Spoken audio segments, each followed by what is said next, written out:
আমি বানিয়ে নেব আফগানিস্তানের চিকেন চাবলি কাবাব। তার জন্য আমি একটা পাত্র নিয়েছি, এখানে দিয়ে দিচ্ছি প্রথমেই কিছুটা পরিমাণে বেসন,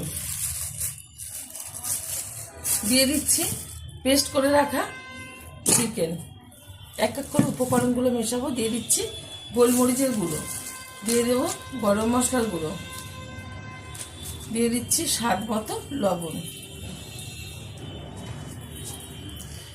আর এখানে কিছু উপকরণ নিয়েছি, যেরকম চিলি ফ্লেক্স নিয়েছি, কুচিয়ে নিয়েছি পেঁয়াজ, ধনেপাতা, টমেটো। টমেটোর দানাটা আমি ফেলে দিয়েছি, এই যে খোসাটা নিয়েছি এখানে কুচিয়ে কিছুটা কাঁচা লঙ্কা, আদা কুচানো, রসুন কুচানো, একবারে ঢেলে দিচ্ছি এর মধ্যে ভালোভাবে। এবার আমি উপকরণগুলো একসাথে মেখে নেব। এখানে কোনো জল ব্যবহার করব না, এরকম আঠো আঠো একটা ডোয়ে পরিণত করব। আমি মেখে নিয়েছি, এবার আমি কাবাবগুলোর শেপ দিয়ে নেব। দু হাতের তালুতে রেখে একটু গোল করে এরকম চ্যাপটা করে নিতে হবে, আর কিন্তু পাতলা পাতলা টাইপের করতে হবে। এই যে অনেকটা এরকম, প্রত্যেকটা এরকমভাবেই করে নেব।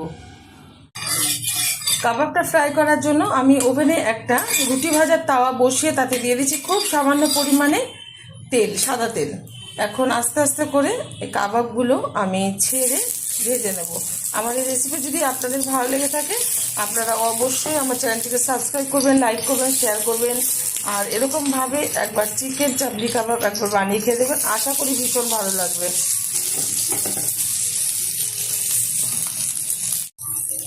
একটু উল্টে দেব। এর মধ্যে কিন্তু আপনারা একটু ধনে বা জিরের গুঁড়ো ব্যবহার করতে পারেন, আমি কোনোটাই করিনি, এতেই কিন্তু ভালো লাগবে। সুন্দরভাবে উল্টে দিচ্ছি, একটু সময় নিয়ে ভাজতে হবে। কাবাবগুলো কিন্তু একটু সময় নিয়ে ভালোভাবে ফ্রাই করে নিয়েছি, আর এরকমই কিন্তু ফ্রাই করতে হয়। এই যে উপরটা এরকম কালো কালো হবে, দুই সাইডটাই খুব কালো কালো হবে, তবেই কিন্তু ভিতরটা খুব ভালোভাবে হবে ফ্রাই। এখন আমি নামিয়ে সার্ভ করবো, আর কি দিতে হবে এর উপরে সেটা আপনাদের মাঝখানে শেয়ার করবো। কাবাবটা সুন্দরভাবে প্লেটে সার্ভ করেছি, মানে সাজিয়ে নেওয়ার পর আমি একটা করে এই যে পেঁয়াজের রিং বের করে এর উপরে দিয়ে দিয়েছি। এখন দিয়ে দেবো এর মধ্যে কিছুটা পাতিলেবুর রস, এতে কিন্তু ভীষণ ভালো লাগে। আর এটা কিন্তু দিয়ে থাকে, দিয়ে দিচ্ছি একটু ভাজা মশলা, জিরে ধনে আমি ভেজে গুঁড়ো করে নিয়েছি।